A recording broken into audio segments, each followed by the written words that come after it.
днем рождения, муж! Игорь Лосик, я тебя люблю!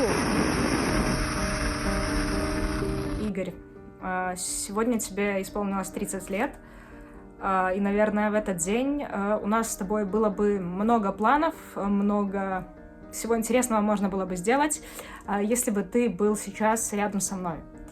Но, к сожалению, пока так. Сегодня второй день рождения Игоря в СИЗО.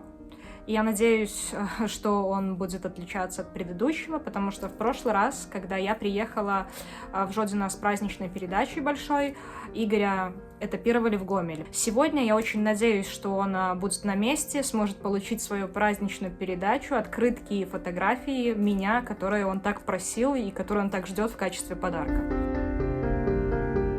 Эти фотографии, которые я сделала на СИЗО, они были сделаны именно в этом месте по одной простой причине. Потому что мой муж в СИЗО, и я собираюсь отпраздновать его день рождения там, где он находится. Да, мне нельзя зайти внутрь, но никто не запрещает мне сделать это рядом с СИЗО, поэтому я это и сделала.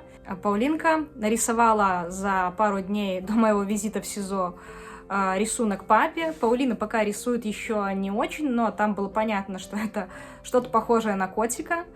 И я уже, взяв ее руку своей рукой, написала любимому папе и буквы «С днем рождения». То есть, от дочки это будет рисунок, который я положила в письмо и который забросила в ящик почтовый.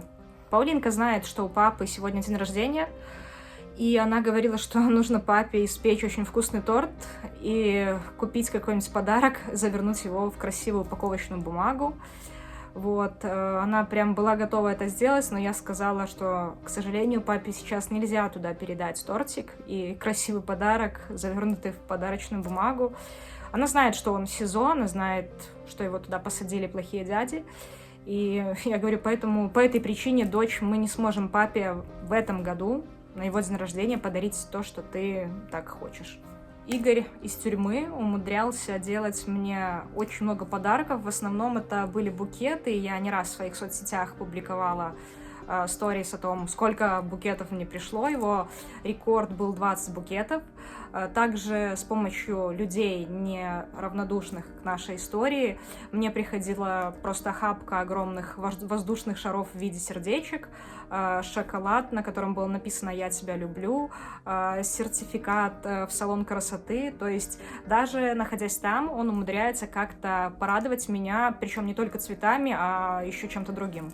Как Игорь делает, мне эти сюрпризы, на самом деле все просто.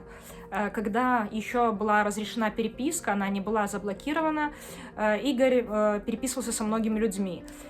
И письма к неродственникам ходили раньше достаточно неплохо. В этих письмах он людей просто просил порадовать меня чем-нибудь.